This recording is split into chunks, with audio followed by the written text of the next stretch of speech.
তুমি কি সবে এইচএস দিয়েছো আর ভাবছো ক্যালকাটা ইউনিভার্সিটির আন্ডারে ল নিয়ে পড়বে, কিন্তু কোন কলেজে অ্যাডমিশন নেবে, কিভাবে অ্যাডমিশন নেবে সেটা বুঝতে পারছো না? তো আজকের এই ভিডিওটা তোমাদের জন্য। সানি লিগাল স্পিচ চ্যানেলের সবাইকে ওয়েলকাম। তো আজকে আমি তোমাদের সঙ্গে আলোচনা করব ক্যালকাটা ইউনিভার্সিটির আন্ডারে কতগুলি ল কলেজ রয়েছে অ্যান্ড সেগুলিতে আমরা কিভাবে অ্যাডমিশন নিতে পারবো, অ্যান্ড এক্সাম মেথড কি আছে, সিলেবাস কি কি থাকবে। সো ভিডিওটা স্কিপ না করে শেষ পর্যন্ত দেখতে থাকো। সো সবার প্রথমে আমি তোমাদের সঙ্গে আলোচনা করি ক্যালকাটা ইউনিভার্সিটির আন্ডারে কতগুলি ল কলেজ রয়েছে।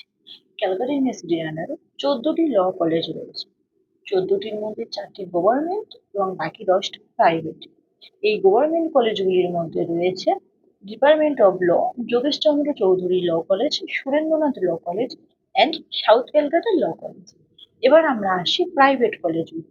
প্রাইভেট কলেজগুলির মধ্যে রয়েছে KPLI, Kolkata police law institute, Jyotirmoy school of law college, Rabindra Shiksha Sammilani law college, Bikash Bharati law college, Shyambazar law college, Sureshwar Dutta law college, জোট school of law, LGD law college, heritage law college and air law college.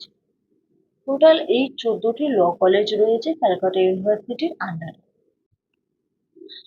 So এবার আমরা বলি কিভাবে আমরা এই কলেজগুলিতে অ্যাডমিশন নিতে পারবো। এই কলেজগুলিতে অ্যাডমিশন নিতে গেলে একটা এক্সাম দিতে হবে, CULET exam, Calcutta university law entrance test. So এখানে একটা কথা বলি যে এইচএসে যারা জেনারেল আছো তাদের 45% নাম্বার থাকতে হবে, অ্যান্ড যারা এসসি এসটি ওবিসি আছো তাদের 40% মার্ক থাকতে হবে। তাহলে তোমরা এই এক্সামের ফর্মটি ফিল আপ করতে পারো।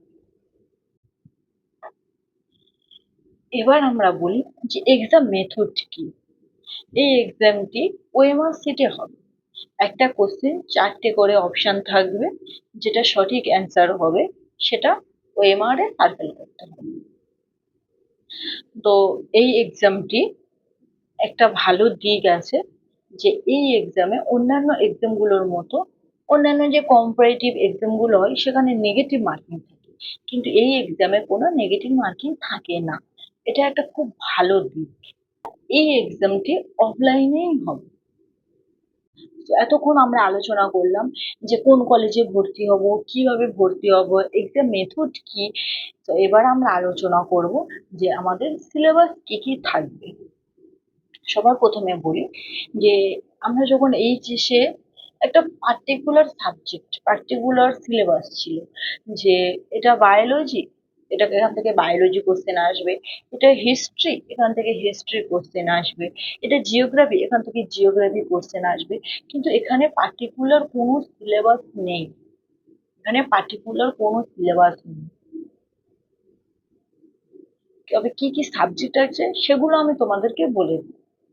এখানে আছে জেনারেল ইংলিশ। জেনারেল ইংলিশের মধ্যে থাকবে ন্যারেশন চেঞ্জ, ভয়েস চেঞ্জ, তারপরে জেনারেল নলেজ, আর পরে থাকবে